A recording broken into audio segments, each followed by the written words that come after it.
Sveiciens 23. jūlija pirmdienā. Turpinājumā neliels ieskats šodienas ziņu sižetos. Mareks Birkentāls izaicina savus konkurentus konkursā Sējējs 2012. Talsu dievnams tiek pieskandināts ar gara mūziku.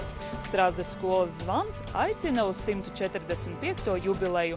Jau otro gadu pēc kārtas konkursā Sējējs ir nominācija Lauku attīstības projekts inovācijās.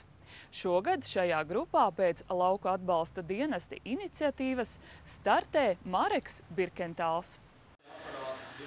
Slēpošana ir Mareka Birkentāla sirdslieta jau vairākus gadus.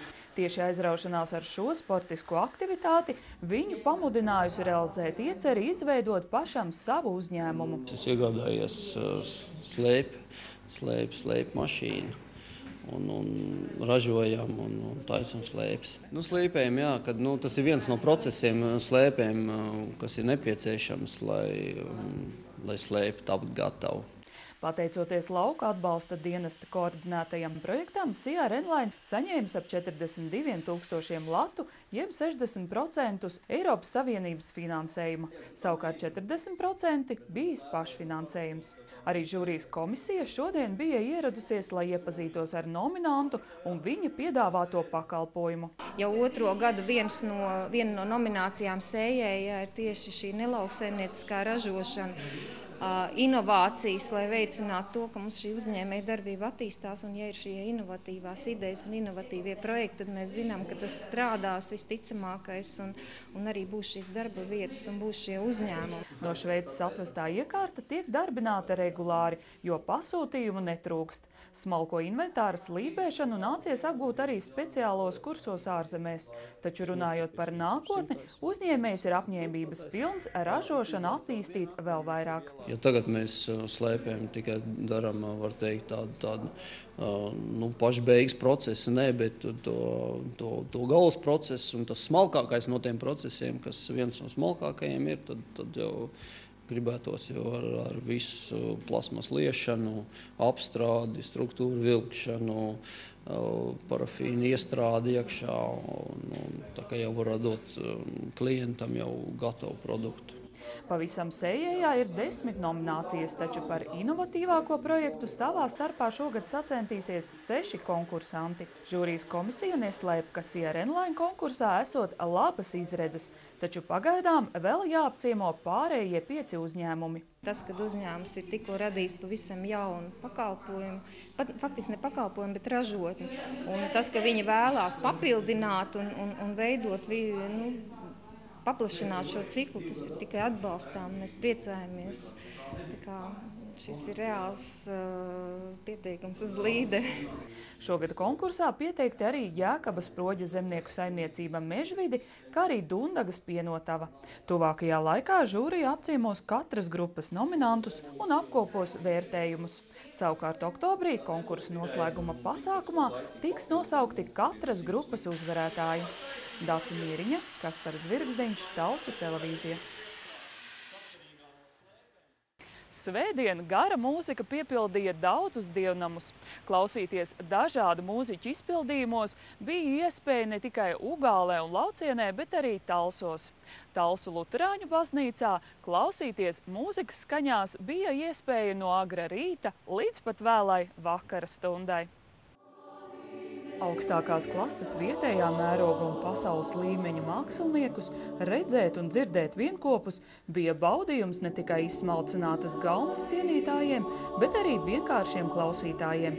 Muzikālā projekta autors un operdziedātājs Aleksandrs Poļakovs atzina, ka jūtas gandarīts, ka pirms gada tapusī iecere par gara mūzikas svētkiem dažādās baznīcās šogad īstenota atkal. Strādāt kopā ar Račevski, strādāt ar Aivaru Kalēju, strādāt kopā ar Stepiņu, strādāt kopā ar absolūti pasaules klases Latvijas muziķiem. Tā ir ļoti liela laime. Tā negadās bieži. Tāda izmēra muzikas korifejs arī Eiropa un pasaule zina ļoti maz.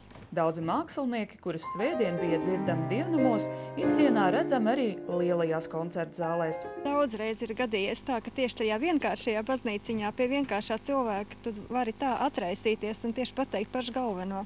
Lielā zāle uzliek ļoti lielu atbildību un bieži vien arī sasaist. Un īpaši jaunajiem solistiem ir ļoti svarīgi šādi brīži. Jūs šajā projektā piedalāties pirmo gadu. Poļakova kungs mūs uzaicināja, mēs domājam, kāpēc ne. Ļoti brīnišķīgi iespēja savas jaunās ārijas parādīt un kā katram dziedātājam izpausties. Un šī ir brīnišķīga akustika šajā baznīcā. Vietējais novadnieks, jaunais talants Kaspars Ulmanis, ar savu balsi paspējis savaldzināt jau daudzus klausītājus. Viņš pēc uzstāšanās Talsos atzina, ka šajā koncertā satraukums bijis vislielākais. Šodien bija 3 baznīcās, un šajā baznīcā es uztraucos vairāk par to, kā izdosies.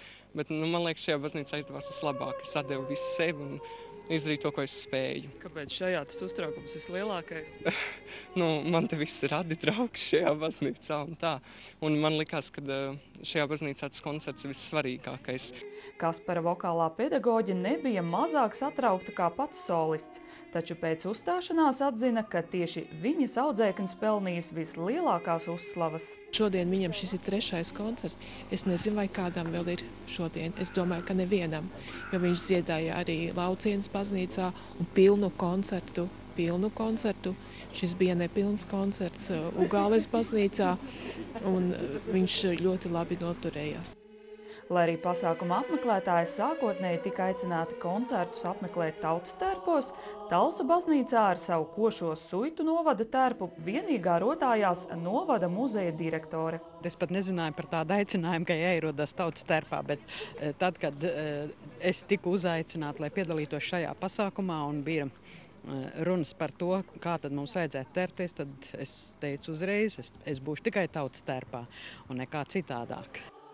Visas dienas garumā bija dzirdami dažādi mākslinieki, tomēr kuplākais klausītāju un skatītāju pulks bija vakara pusē, kad altāra priekšā uzstājās leģendārā latviešu izcelsmes indiešu dejotāja Vija Vētra. Viņa dejoja Andreja Eglīša kantātes Dievs tava zeme deg pavadījumā. Dejotāja atzina, ka, lai arī dievnamā uzstājas ne pirmo reizi, tomēr par dejošanu altāra priekšā dzirdējusi dažādas nostājas. Mūsu biskaps Vanakungs ir pret, jā, tas ir pret. Es ar viņu ilgi un dikti runāju, mēģināju viņu pārliecināt, jo es paņēmu arī psalmus no Bībeles, kur ir rakstīts tā. Teicat to kungu ar bungām un instrumentiem un vijīgām dejām. Ir jau tā ar to sakrālo deju, ka viņa jau vienmēr ir bijusi agrākās kultūrās kā daļa dievkalpojumā. Ir dziedājums kopā ar deju, jo deja ir cilvēces vecākā māksla. Liels paldies visām draudzēm un mācītājiem par atsaucību un pretimnākšanu. Lai arī organizators atklāja, ka ir jau saņēmis uzaicinājums rīkot svētkus arī citu novadu dievnamos, tomēr cerams, ka Talsu novada iedzīvotājiem arī nākamgad būs iespēja baudīt mūzikas skaņas savās mājās. Dace Mieriņa, Kaspars Zirgzdiņš, Talsu televīzija. Sestdien sapņi un atmiņas savijās zvana skaņās. Lai gan skola jau 3. gadu kā vairs nedarbojas, tomēr tās bijušie iemītnieki atkal tika aicināti vienkopus, lai svinētu skolas 145. jubileju.